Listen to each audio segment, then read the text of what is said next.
welcome to Be Empowered, the podcast. This is a podcast where we dive into the realities of healthcare, entrepreneurship. We try to stay unfiltered, unapologetic, and always with a dose of empowerment. We're here to amplify your voices and our voices, challenge the status quo, and explore what it really means to thrive. So let's get into it. This is our first episode, so we'll start with some introductions. My name is Dr. Billakota. I'm a board certified neurologist and epileptologist, and I'm here with my co-host and friend, Dr. Shahla Moghbel. Shahla, I'll let you introduce yourself. I'm Dr. Shahla Moghbel, and I'm a board-certified neurologist and a clinical neurophysiologist. I'm happy to be here with Dr. Santoshi Billakota, co-founding Be Empowered. Since this is our first episode, I think, we'll be a little short, but I definitely wanted to share with you guys a little bit about both of us and why we are doing this podcast. Again, I come from a long academic background. I did a lot of my training and my fellowship in academic medicine. While I was doing that, I think we're taught to think a certain way when we're in academic medicine, and that's absolutely what I thought. I was an academic physician as an attending for about 5 years. And during that time, I realized I was overworked, underpaid, and deeply unfulfilled. At that point, I decided to branch out and do other things with my medical career. A lot of this we'll touch on in future podcasts. But for now, I think when I met Shahla, who is a friend and also a colleague of mine, we realized that we share a lot of similarities in how we think. And that prompted us to start Empowermedlife and also start having some of these difficult conversations. This podcast was born. So that is my journey. How about you, Shahla? And so I have a little bit of a different background. I came to the United States when I was 19 years old, and I actually worked first, although I always wanted to be in healthcare. And after that, I decided to go to college and go to university and get my medical degree. After my medical degree, I started a fellowship, and I stayed in the organization that I did my fellowship at. But I also, like you, feel that some days are not fulfilling, and I'm having a lot of struggle juggling between, work-life balance and all other aspects of medicine and my personal life. So I decided that there's a lot of information missing to physicians and healthcare workers about work-life balance, about empowerment, and I wanted to be part of this change in the society and part of this message to the society to get people informed about what's going on in healthcare and medicine. Yeah, and I agree with you, Shala. I think the one thing that we both connect on is work-life balance, right? And I think in a lot of our prior jobs and even in our current situation, even though I think my work-life balance now is much better than it used to be when I was in academic medicine, I think we realize, especially as women in medicine, that there is a lot demanded from us. We're supposed to be 100% at work, 100% at home. And it can be straining. And a lot of the times, I think we put work first, and we've been taught to put work first, right? Especially given, you go through med school, you go through training, and you realize that it's almost the sacrifice that's asked from us. But to what extent does that actually create happiness? And I think that's the question you and I both kind of started asking ourselves: what will truly make us happy? And I don't think that is working endlessly in 40 to 80-hour work weeks. That's right. I agree with you. And I'm sure a lot of our audience agree with us that, especially after COVID, I hear a lot of my friends and colleagues um, have perspective and understand that what it is to spend time with family, what it is to spend time for travel, to not be connected all the time for work, to be able to disconnect. The past few years, we've had, many avenues of work. So, for example, we have Teams chats on our phones, we have the messengers on our phones, we have emails on our phone. So even when we feel that we are not working, but the reality is we are working. The reality is after hours or also work hours at times. Yeah. I mean, definitely, I think after COVID is when things changed for me. I'm sure in another episode we'll talk about my story, but it was COVID that really made me kind of realize how disposable healthcare workers are for the system. Throughout your training, throughout medical school. So for almost 10, 12 years, we've been trained to think of the patient first. And I think that's totally appropriate. But after a while, and after COVID actually, is when I realized that we're the only ones thinking about the patient. Um, no one else, it seems, to the hospital that I was working in cared a lot more about their metrics. They cared a lot more about their reimbursements. And that's just not unique to that hospital. It was hospitals all over the United States, as we saw. So healthcare workers, physicians, nurses, all of us were taking kind of were put on the back burner rather, and we were taught that we needed to sacrifice ourselves without hazard pay, without extra insurance coverage to help in this global catastrophe because it's a calling, right? They use that word calling to kind of manipulate you into giving more of yourself. And at that point, I took a step backwards and left my job for an entrepreneurial career. But going back to what you said, Shala, certainly I think we're the only job where you have to be available 24 hours a day. You're expected to be on call without compensation. And to me, that doesn't make sense. We're highly trained, highly educated individuals. And I feel like we're becoming disposable in this healthcare world that's run by corporations. And I think a big thing that I'm trying to personally achieve from this podcast is to not only spread awareness to the general public about the reality of healthcare, but also to help my colleagues and upcoming residents advocate for themselves. Right. Yeah, and that's a big thing because I don't think that we were informed enough during our residency and fellowship about this healthcare state that we're in.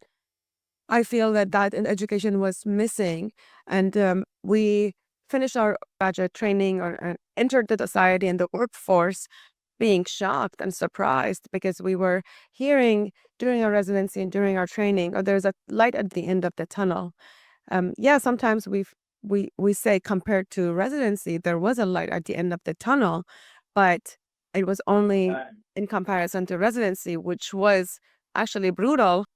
Sure. It was social time because you're working 80 hours a week and your pay is one third of or even less than what it should be.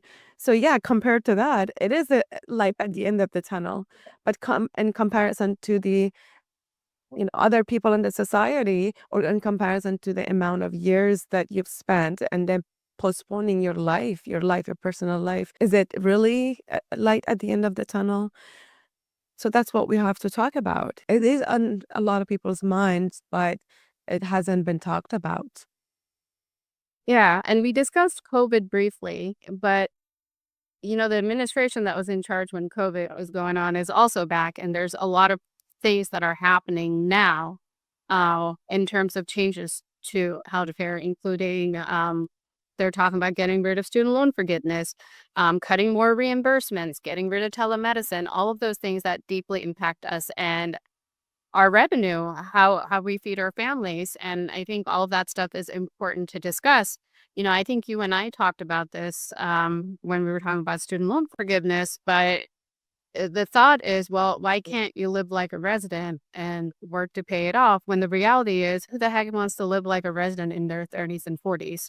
We survived torture for about 20 years to get to where we are. No one else has the type of loans that we have. Yeah. And when you sign student loan forgiveness, you're doing it with the expectation that you're taking a lower paying job or you're making less payments to have this paid off. And certainly we'll do a whole episode on this because this one really pisses me off. But there are a lot of upcoming changes, and I think if we don't talk about it, who will? Or at least start the conversation.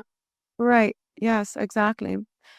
So let's dive in more into your background.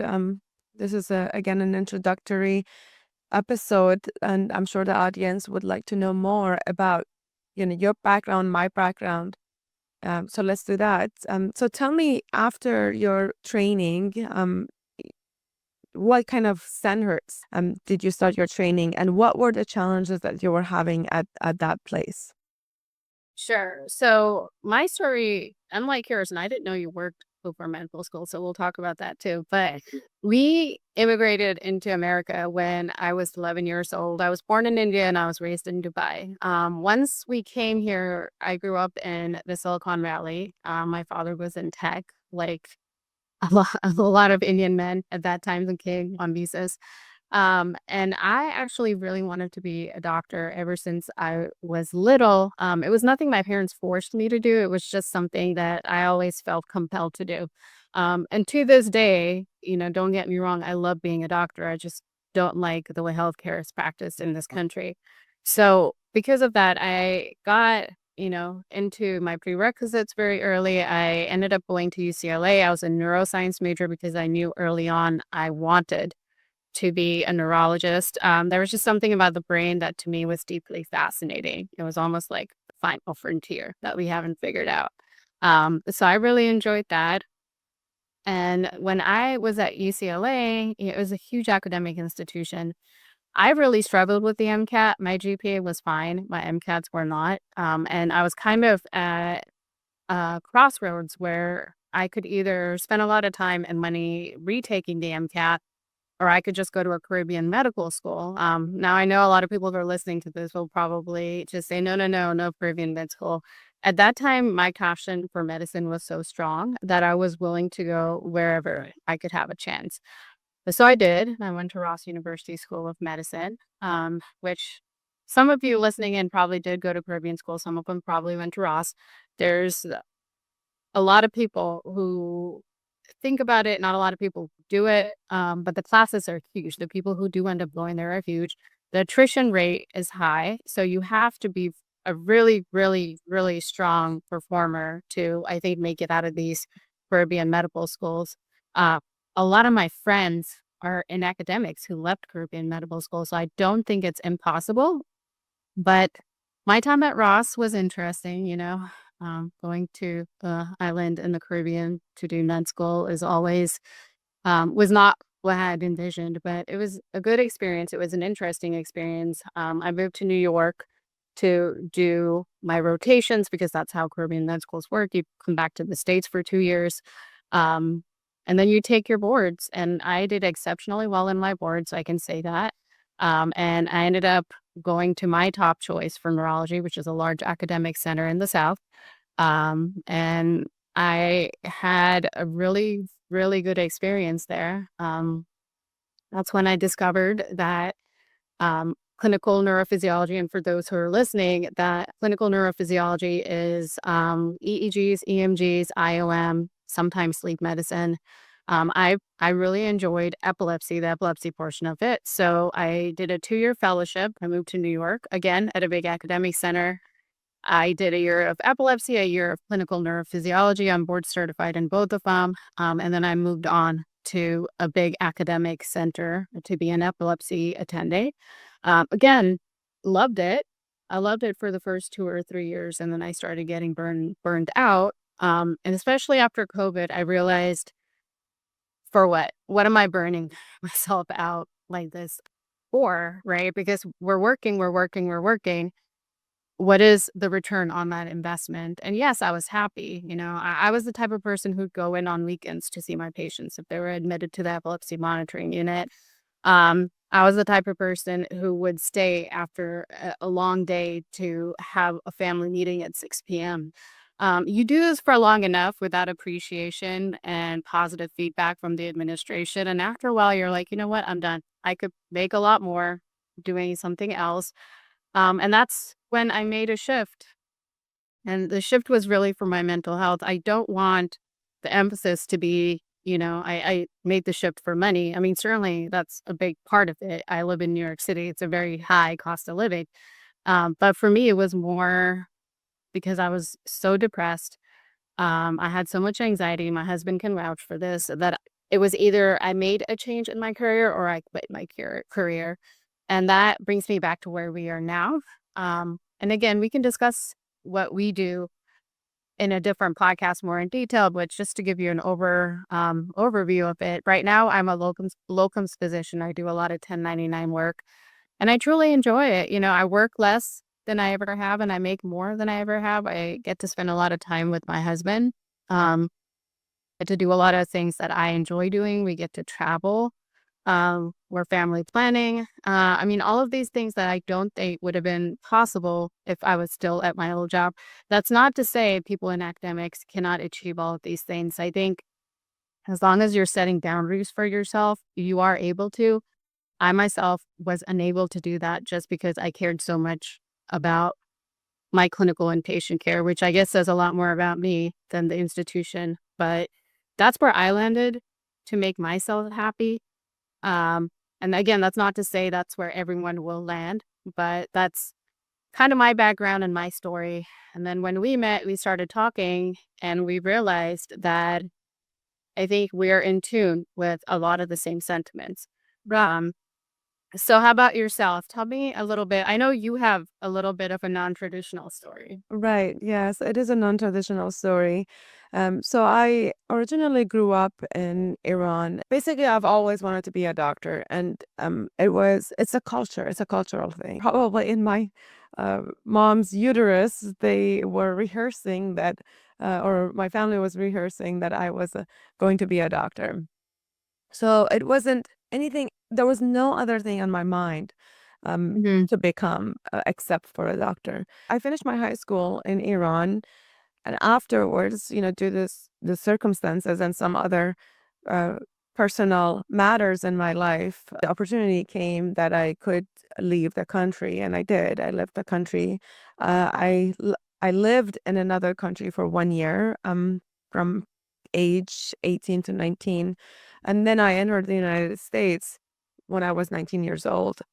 But then I was shocked also that life was not, what I expected it to be. I had a lot of financial problems. I no family support. So I had to work. Also no credit card, Right. basically nothing. It's very hard to build your life from zero. So I had to build my life from zero. And I remember that it was Christmas time and I was able to get a job um, at the mall because because they really needed help. And it was a temporary job at first. So I was just basically cleaning the fitting rooms and folding clothes. My English was so bad that I couldn't even be at the register. So I did that for a few months. Then I started getting promoted to, the cosmetic department, another department.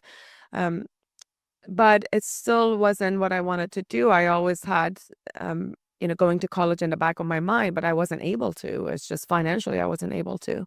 Then I was able to get a job at the bank, and the bank had this program where they reimbursed me for some classes. So I was able to start college at nights and have a full-time job during the day at the bank. It was challenging. That's how I started at the community college. And after a year and a half, I had a 4.0 and I was able to transfer to University of Virginia. That's where I started my undergrad degree. And I graduated with a very high GPA. Just like you, I didn't do well on the MCATs. And, English is not my first language. And so it was very difficult for me to get the verbal reasoning part. I think it's hard for English speakers too, for Yeah, sure. exactly. It's a stupid test now that I think about it. Exactly. It does not reflect, how you do in medical school or in clinical How duties. smart you are. Yeah. Exactly.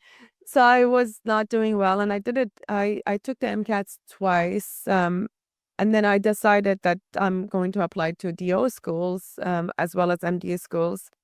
So I got into a DO school in Virginia, and I was very happy with the training that they provided. I also honored all clinical duties and my courses. And then I was able to go to an allopathic residency instead of an osteopathic residency. And I don't have anything against osteopathic residency. I feel like they also get very well trained. but my choice was, a bigger city, and I got into that residency. Training was great. I have no complaints about it. It was a great experience. But as you know, working a lot, and it is a high stress situation. No matter how good your residency is, no matter how supportive your co-residents and your program director is, but it's always a high stress situation. Working a lot, postponing life. I met my current husband in medical school, but we decided not to have kids, initially. So then the last year of residency, and because I started late in life, I took the 3 years off, or even more than that. Um, then it was the last year of residency that I was like, okay, we really have to decide now, either now or never, because then I'm not going to have the patience, or even physiologically may not be possible. So um, it was fourth year of residency where I had my first son, and it was challenging, but I wouldn't change it because, again, that the situation was right. The time was right. So then I entered fellowship, and I did 2 years of fellowship. I did 1 year of administrative fellowship, and my second year of fellowship was intraoperative neuromonitoring. Both those years were very good training. But after fellowship, I I made the mistake of not exploring my options. I just took the first option on the table. And I think I put a lot on the table. I did not understand the leverage I have. I didn't understand how valuable I am as a newly trained physician or clinical neurophysiologist with this very basically an expert in this field of intraoperative neuromonitoring. So I left a lot on the table. And throughout the years, I gained a lot of experience, but just like you, I realized, in that the first job, which I'm still part of, I was putting 100% in, felt that I was taking a lot of responsibilities that I shouldn't be taking. So I decided about a year and a half ago that I should also explore other options, and I did. And so now I'm very happy having diversified my careers, and I feel that I'm getting more out of it, and also being happier. During my second year of fellowship, I had my second son. Um, Also was challenging because I was trying to decide, should I have my son during my fellowship, after fellowship. My husband and I decided that um, to plan it in a way that, I would have my son just 1 month after my fellowship, which it did happen. 2 weeks after my fellowship ended, I had my second son. And I took two months off, and that was it. 2 months off, and I went back to work. Yeah, and I think that's another we're touching on all kinds of podcast episodes, but the sacrifice of women in medicine, I think, is a big thing for us to talk about because there isn't a lot of conversation on having babies, fertility, taking time off. I think, that's crazy that you came back after 2 months, but I also know friends who've had 4 to 6 weeks. And that's not okay either. Um, and why are we, especially in healthcare, treating our female physicians in such a manner, right? Like, you see people in tech sometimes take 6 to 8 months off in law, but you don't give people that chance. And I think, I learned a lot more about you from your story, but I think one thing that really struck out to me is you're obviously very intelligent, very independent. Not a lot of people can come to a different country and start all over again. I don't know if I could have done that. Um, and of course, you're now an expert in what you do. So, given all of that, the fact that sometimes our employers can still treat us like our children or try to micromanage us, that really does annoy me, right? Because we're all professionals here. We all know how to take care of things. We're independent, we're smart, we're educated.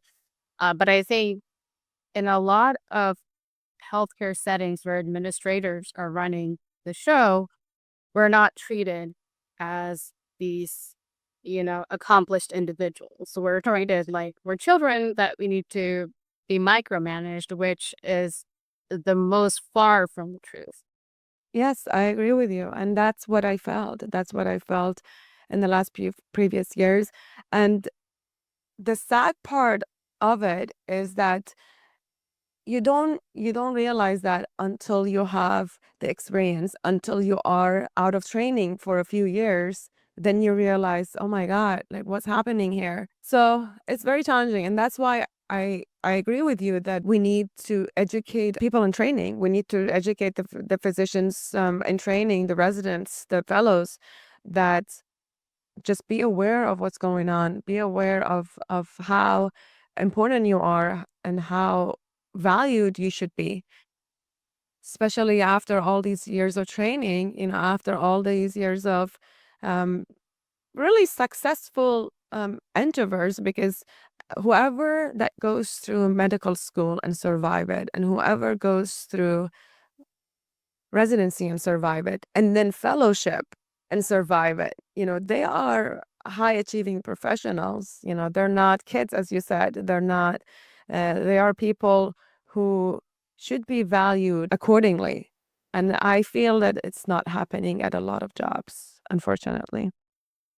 I agree. And I think we can end there for this episode in terms of what we hope to achieve from this podcast. Again, this was an intro episode for us to introduce ourselves and what we wanted to talk about. Clearly, there's a lot to talk about. Yeah. Yeah, so I think we can definitely, we are open to ideas. So listeners, if you're listening in, you can email us. Everything will be in the episode description in terms of how you can reach us at our email. But our email is www.empowermedlife.com, all lowercase. You can also follow us on Instagram at Empowermedlife.